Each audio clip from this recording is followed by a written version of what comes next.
नमस्कार, मैं हूं निकिता और आप देख रहे हैं सत्यहिंदी.com। चलिए एक नजर डालते हैं अब तक की सुर्खियों पर। हिंडनबर्ग रिसर्च की नई रिपोर्ट पर अब अडानी ग्रुप ने बयान जारी किया है।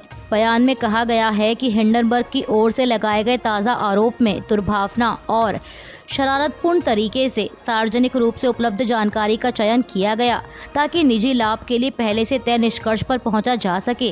यह तथ्यों और कानूनों का पूरी तरह उल्लंघन है।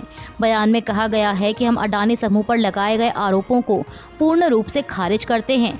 यह आरोप उन बेबुनियादी दावों की रिसाइकलिंग है जिनकी पूरी तरह से जांच की जा चुकी है। इन आरोपों को जनवरी 2024 में सुप्रीम कोर्ट की ओर से पहले ही खारिज किया जा चुका है। बयान में आगे यह भी कहा गया कि अडानी समूह का हमारी प्रतिष्ठा को बदनाम करने के लिए जानबूझकर किए गए इस प्रयास में उल्लिखित व्यक्तियों या मामलों के साथ कोई व्यावसायिक संबंध नहीं है। हम पारदर्शिता और सभी कानूनी और विनियामक आवश्यकताओं के अनुपालन के लिए दृढ़तापूर्वक प्रतिबद्ध हैं। सेबी प्रमुख माधवी बुच और उनके पति के खिलाफ जारी हिंडनबर्ग की रिपोर्ट पर कांग्रेस नेता पवन खेड़ा ने कहा कि दूध का दूध और पानी का पानी अपने आप हो गया। भारत सरकार ने कोई विशेष जांच की तरफ ध्यान नहीं दिया था। उन्होंने कहा कि हिंडनबर्ग ने ही एक और रिपोर्ट निकाली जिसमें इनके सारे कारनामे सबके सामने आ गए। ऑफशोर कंपनी में उनके निवेश सामने आ गए। जब सब कुछ सामने है तो सवाल उठता है कि माधवी बुच को जब सेबी का प्रमुख बनाया था तब क्या भारत सरकार को ये जानकारी नहीं थी? अगर नहीं थी तो ये बहुत बड़ी विफलता है। कांग्रेस नेता ने आगे कहा कि राहुल गांधी ने कहा था चौकीदार चोर है, वो साबित हो गया।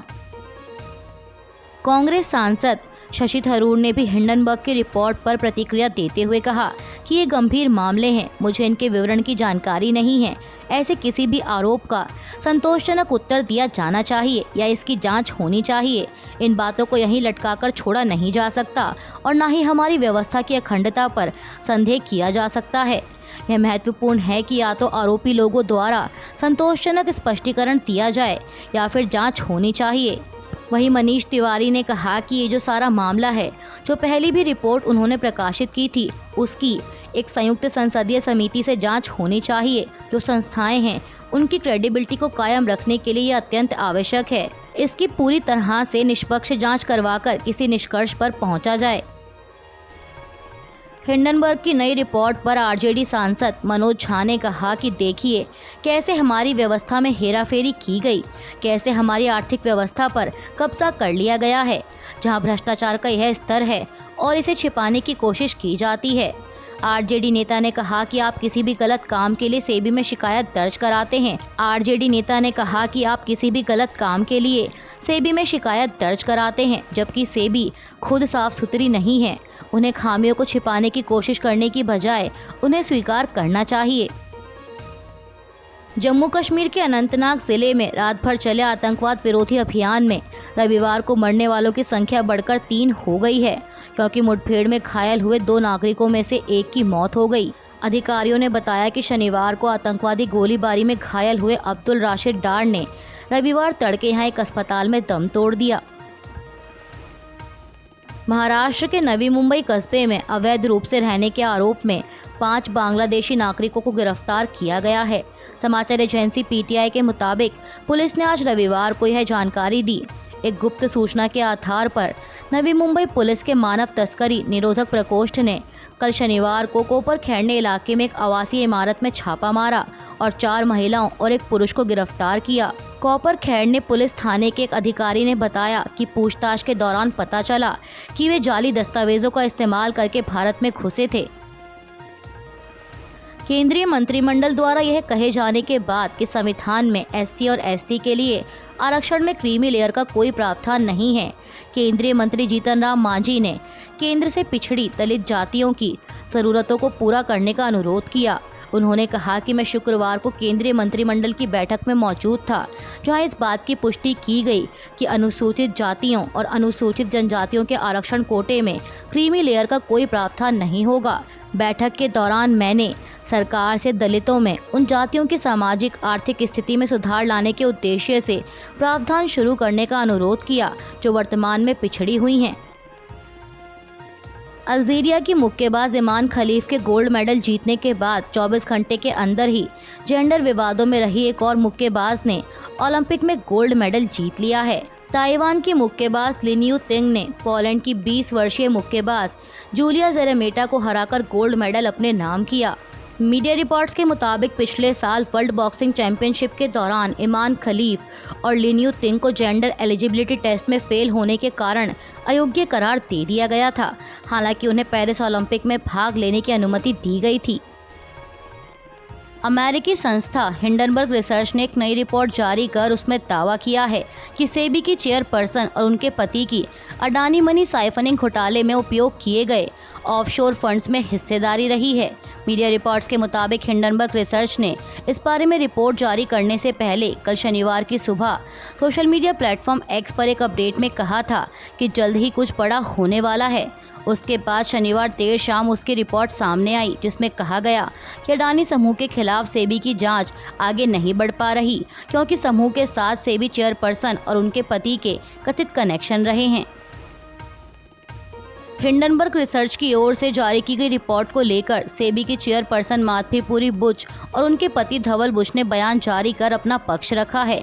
समाचार एजेंसी पीटीआई के मुताबिक माधवी बुच और उनके पति ने कहा है कि हम यह बताना चाहते हैं कि हमारे ऊपर लगाए गए निराधार आरोपों का हम खंडन करते हैं।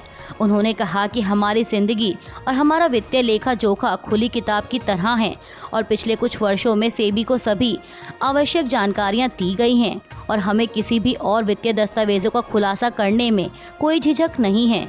इनमें वो दस्तावेज भी शामिल हैं जो उस समय के हैं जब हम एक आम नागरिक हुआ करते थे।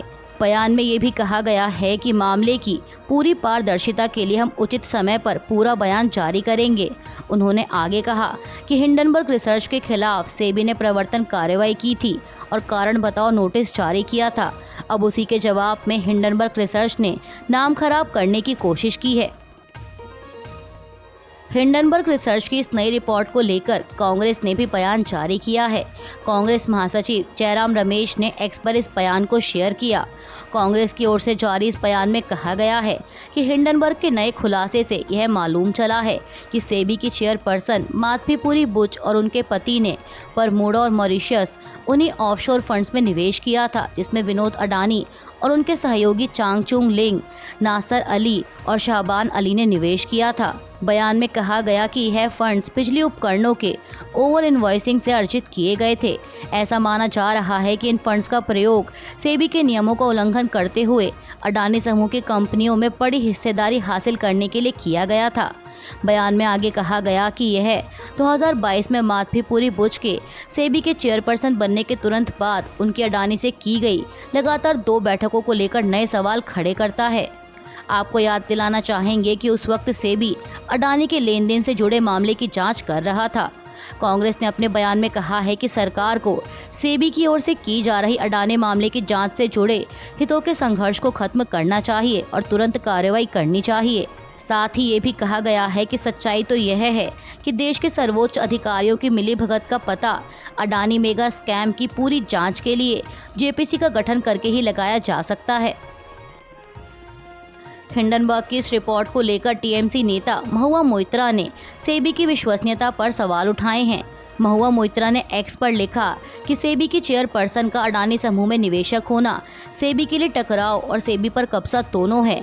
समधी Cyril Shroff corporate governance committee में हैं, तो ऐसे में कोई आश्चर्य की बात नहीं है कि सेबी को भेजी गई सारी शिकायतें अनसुनी हो जाती हैं। टीएमसी नेता ने एक अन्य ट्वीट में लिखा कि इस चेयरपर्सन के नेतृत्व में सेबी की ओर से अडानी पर की जा रही किसी भी जांच पर भरोसा नहीं किया जा सकता। महुआ मोइत्रा ने कहा कि यह सूचना सार्वजनिक होने के बाद सुप्रीम कोर्ट को अपने निर्णय पर दोबारा विचार करना चाहिए। उन्होंने लिखा कि यहां तक कि सेबी के चेयरपर्सन भी अडानी के समूह में निवेशक हैं। महुआ ने सीबीआई और ईडी को टैग करते हुए सवाल किया कि क्या आप लोग पीओसीए और पीएमएलए के मामलों को दायर करेंगे या नहीं। Court of arbitration of sports भारतीय पहलवान विनेश फोगाट की पेरिस ओलंपिक से अयोग्यता मामले पर विचार विमर्श करने के लिए कुछ और समय लेगा और 13 अगस्त को ही अपना फैसला सुनाएगा। आपको बता दें कि 29 वर्षीय विनेश को बुधवार को महिला 50 किलोग्राम फ्री स्टाइल के फाइनल से वजन के समय 100 ग्राम अधिक वजन होने के कारण अयोग्य ठहराया गया था, जिसके बाद भारतीय खिलाड़ी ने उन्हें सिल्वर मेडल दिए जाने की CAS से अपील की। हालांकि मामले पर फैसला आज शाम को ही घोषित किया जाना था, लेकिन घटनाक्रम में उथल-पुथल के बीच भारतीय ओलंपिक संघ ने स्पष्टीकरण जारी करते हुए कहा कि परिणाम 13 अगस्त को ही पता चलेगा। बांग्लादेश के हालात पर मणिपुर के मुख्यमंत्री एन बीरेन सिंह ने बयान दिया है। उन्होंने कहा कि ये हमारे लिए और केंद्र सरकार के लिए चिंता का विषय है। मैं विदेश मंत्रालय के साथ लगातार संपर्क में हूँ, क्योंकि ये काम उन्हीं के माध्यम से होना है। उन्होंने बताया कि सुरक्षा चिंताओं को देखते हुए राज्य में सीमावर्ती इलाकों में कर्फ्यू और नाइट कर्फ्यू भी लगा दिया गया है और सरकार स्थिति पर नज़र बनाए हुए है। PTI की एक रिपोर्ट के मुताबिक उनका कहना है कि बांग्लादेश की सीमा के पास बड़ी संख्या में लोग इकट्ठा हो रहे हैं। इसके मद्देनज़र घुसपैठियों को रोकने के लिए फेरजावल और जीरीबाम जिलों में नाइट कर्फ्यू लगाया गया। जम्मू कश्मीर के अनंतनाग में कल शनिवार को भारतीय सेना और चरमपंथियों के बीच मुठभेड़ की एक और घटना सामने आई है। मीडिया रिपोर्ट्स के मुताबिक अनंतनाग में हुई इस मुठभेड़ में सेना के 2 जवानों की मौत हो गई, वहीं 3 जवान घायल हुए हैं। ऑपरेशन अभी भी जारी है। कश्मीर जोन पुलिस ने अपने आधिकारिक एक्स हैंडल से पोस्ट करते हुए लिखा कि अनंतनाग जिले के एहलान गगर मांडू इलाके में मुठभेड़ शुरू हो गई है। पुलिस और सुरक्षा बल काम पर लगे हुए हैं। वहीं भारतीय सेना के चिनार कॉर्प्स ने अपने आधिकारिक एक्स हैंडल पर बताया कि चल रहे ऑपरेशन में आतंकवादियों की अंधाधुंध गोलीबारी के कारण 2 नागरिक भी घायल हो गए। उन्हें तत्काल चिकित्सा सहायता प्रदान की गई है और ऑपरेशन जारी है। अभी के लिए बस इतना ही। बाकी की खबरों के लिए बने रहिए सत्यहिंदी.com के साथ।